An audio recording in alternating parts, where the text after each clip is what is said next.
Hello everyone, what is up? It is me, AlbyMTG. For today's video, I don't have a face cam like I normally do, but I do have a Modern Horizons deck tech for you guys. There was a card that got spoiled this morning, and as soon as I saw it, I knew exactly the kind of deck that I wanted to build for it.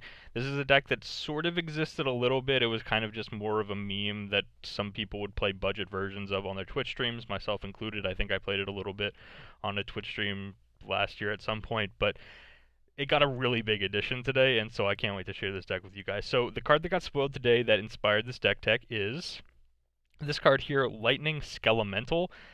It was spoiled by a Russian YouTuber, a Russian Magic the Gathering YouTuber, so we don't have the English version of the card yet.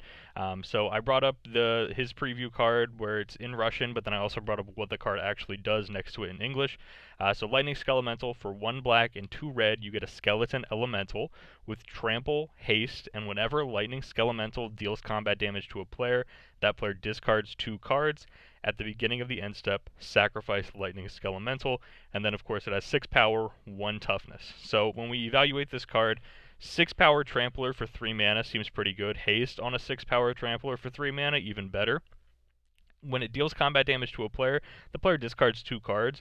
With it having 6 power and trample, there's a pretty good chance that it's going to get in for some damage and make your opponent discard 2 cards. The downside is that it only has 1 toughness, so it trades off with plenty of creatures, and at the beginning of the end step you have to sacrifice it, so even if it didn't trade off with another creature, you're only getting in 1 hit for it, which is kind of unfortunate for the Lightning Skelemental. But when you combine that into a critical mass of cards that already exist, you'll see that we managed to come up with a pretty sweet little idea here, and that is that there are now 12 copies of similar cards. Ball Lightning, the Lightning Skelemental, and the Groundbreaker are all 6/1s for 3 mana that have Trample, Haste, and at the beginning of the end step, sacrifice them. So the only one with additional value is this new card that got added today, where if it deals damage, you go ahead and have your opponent discard 2 cards, which is very relevant. That's very, very good. But the Groundbreaker and Ball Lightning are still fantastic hits to just go for your opponent and just deal 6 damage to them really easy, maybe even less than that. Maybe it trades off with a creature and you deal 4 damage instead. For 3 mana, that's still pretty good. And so the way that we're going to be taking advantage of these 3 cards is we're going to keep in mind that these are very aggressive cards that all cost 3 converted mana cost, which means that they work perfectly with Collected Company and Bloodbraid Elf. So Collected Company, 4 mana instant, look at the top 6 cards of your library, put up to 2 creature cards with converted mana cost 3 or less from among them onto the battlefield, put the rest on the bottom of your library in any order. So if you find 2 copies of the Ball Lightning, the Lightning Skelemental, or the Groundbreaker with Collected Company, then Collected Company reads 4 mana, attack for 12 that turn, which is pretty solid. And then Bloodbraid Elf as well is a 3 power creature with haste that costs 4 mana, but it has the Cascade ability, which means you get to reveal cards from the top of your deck until you find a non-land card that has converted mana cost less than Bloodbraid Elf. So in this case, anything 3 CMC or lower, we can cast for free off of the Bloodbraid Elf. So if we Bloodbraid Elf into, say, a Ball Lightning, then we're attacking for 9 that turn for only 4 mana with the Bloodbraid Elf. So we're really taking advantage of these 4 mana effects that allow us to get these three mana 6 power creatures and just very easily aggro out our opponent. We're very, very aggressive in this Jund strategy. We're basically a red-green deck splashing black for the 1 pip in the Lightning Skelemental and for 1 other card, as well as some potential sideboard cards. But you can see that these 4 mana cards are really important to the deck and allow us to have some crazy, crazy starts. Some of the other 3 mana cards that we have in the deck that you can hit off of the Collected Company or that you can hit off of the Bloodbraid Elf are cards like Bogart Ramgang and Goblin Rabblemaster. Bogart Ramgang, again, another 3 mana, 3 power with haste, which again, just very aggressive. Also has the Wither keyword, which says this deals damage to creatures in the form of -1/-1 counters. It's not overly relevant, but it could be relevant, shrinking another creature so that the next turn we could play a Ball Lightning and get in for additional damage to trample over. Goblin Rabblemaster, only 1 copy. It's possible that there should be more copies in the sideboard of the Goblin Rabblemaster as well. Very good card when games are going long and your opponent doesn't have a ton of removal. That way the Goblin Rabblemaster can just kind of get out of control, and if they need to waste their creatures or their removal spells on our Ball Lightnings, that means that they can't waste them on the Goblin Rabblemaster, and the Goblin Rabblemaster again can just continuously generate these 1/1 tokens and eventually just get out of control and defeat our opponent.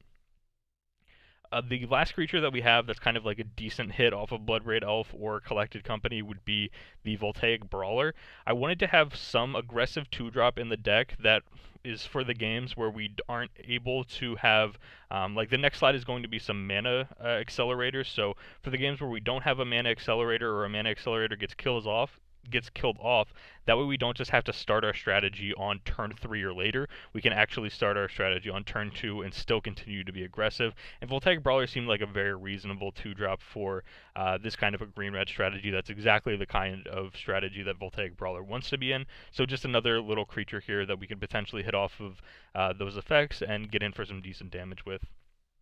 Yeah, mana accelerators that I mentioned a little bit there earlier. Birds of Paradise, Utopia Sprawl. Birds of Paradise and Utopia Sprawl are nice because they allow us to choose colors.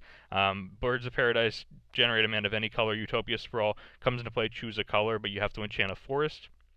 This is really important because the converted mana, or not the converted mana cost, but just the mana cost in general on the 3 ball lightning effects are pretty restrictive. You have to have red, red, red for ball lightning, red, red, black for the Skelemental, and green, green, green for Groundbreaker if we're planning on hard casting them, which means that we need to have some way to, get that mana reliably.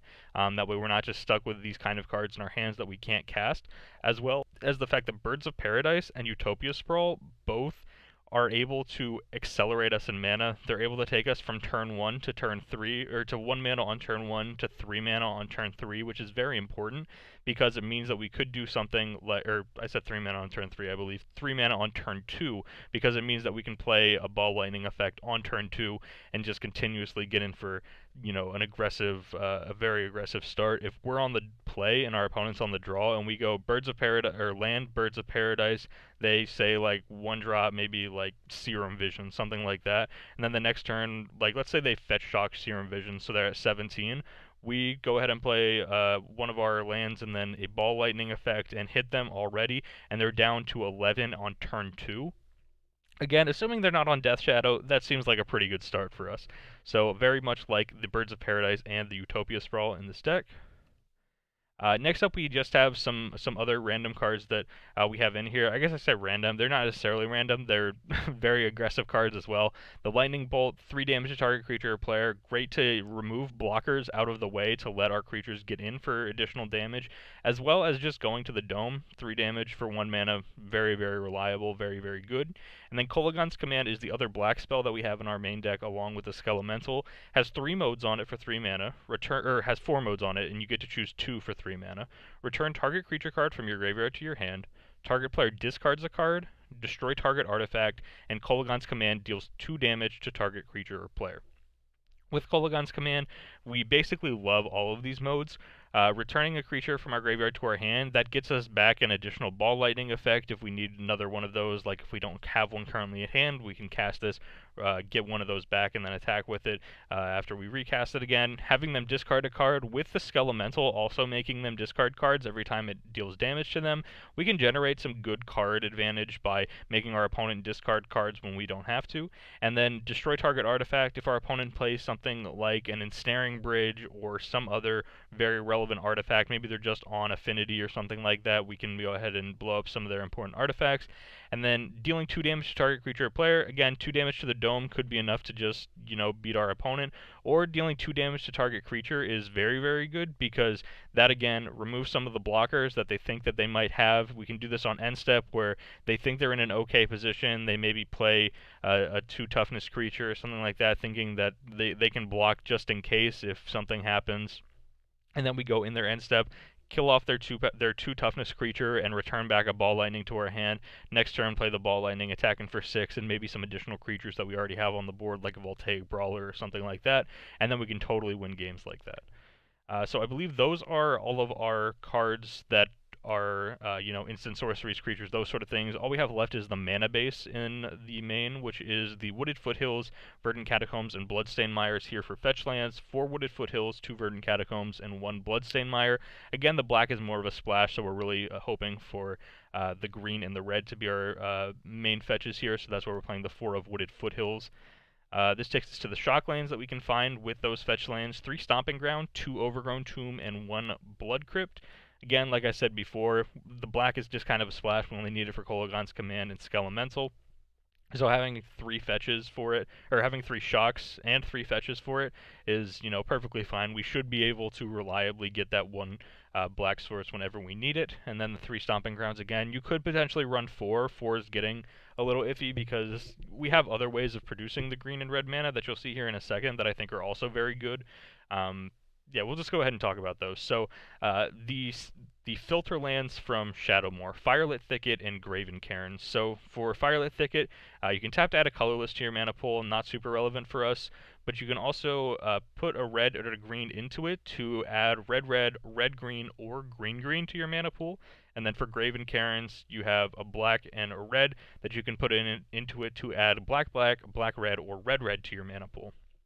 The reason these are relevant is because we have, again, those very restrictive mana costs on our Ball Lightning effects. We have the red for Ball Lightning, green for Groundbreaker, and red black for the Skelemental, and so the Firelit Thicket and the Graven Cairns make it much more reliable that we're going to have the ability to make the 3 red or the 3 green if we need them with the Firelit Thicket, or if we, have a black source in play, like maybe we have like Graven Cairns and like Overgrown Tomb, something like that, and maybe some other land that produces red, then with Graven Cairns, Overgrown Tomb, and like Basic Mountain or something like that, we can still manage to cast Ball Lightning from our hand if we need to. So I really like these filter lands, especially in this deck where we have the very restrictive mana costs on our important 3-drop creatures. And then after this, we just have some basic lands, 2 forests, 1 mountain. We're running 2 forests and 1 mountain as just, fodder against things like Path to Exile. If they want to path our creatures, we can find some basics then. Things like Field of Ruin if they want to try and blow up our filter lands or other lands that we may have. And then the reason we're running 2 forests and 1 mountain is because the forests are more important. They allow us to play things like our Birds of Paradise, things like our Utopia Sprawls, and the mountains really are just...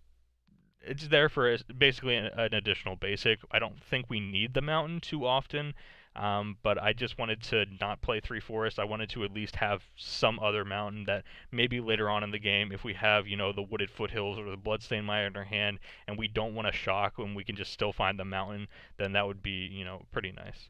So that'll take us on to some sideboard options. Of course, sideboards are all dependent on your local meta, or if you're playing on MTGO, then the MTGO meta.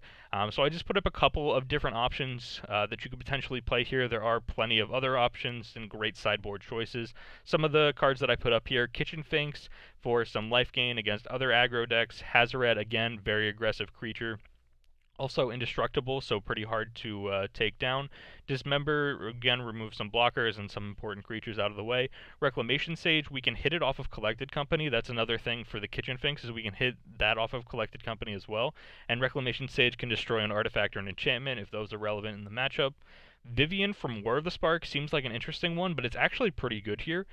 You can cast spells as though they had, or you can cast creature spells as though they had flash, which is going to be super relevant here in a second.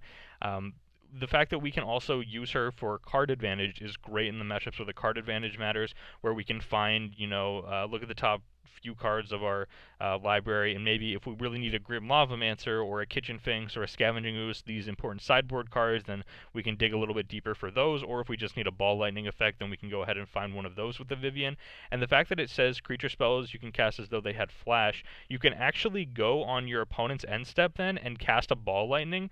It won't die because you cast it after the beginning of their end step. You cast it in their end step, so play the Ball Lightning for flash there, untap on your turn, play another one, attack for 12 out of nowhere, and you can just totally, get your opponent like that. So I think Vivian produces a lot of cool lines of play in the deck, and then also just the card advantage is very, very important.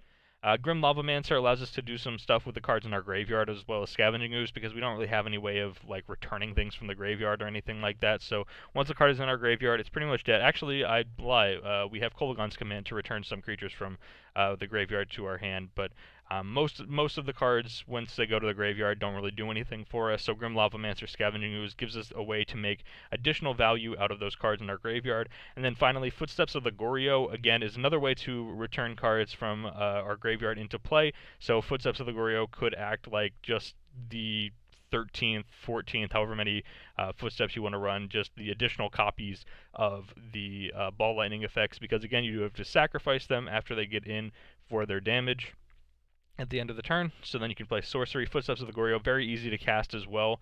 2 of anything in 1 black is a lot easier to cast than, you know, triple red or triple green. So these are just some of the sideboard options. Again, there could definitely be plenty of other reasonable sideboard options. These are obviously not like, you know, the go-to options that you need to play for this deck specifically, but these are just a couple of options that I came up with that you might want to try out. So that takes us to the end of the video. Hopefully you guys did enjoy it. If you guys did enjoy it, be sure to leave a like on the video. Subscribe to the channel for more videos to come in the future. I'm pretty sure this was the first Modern Horizons deck tech on YouTube. I'm not 100% sure, but I think so, and that's pretty cool. If that doesn't deserve a like, I don't know what does. But anyway, I'll see you guys here tomorrow for yet another Magic the Gathering video.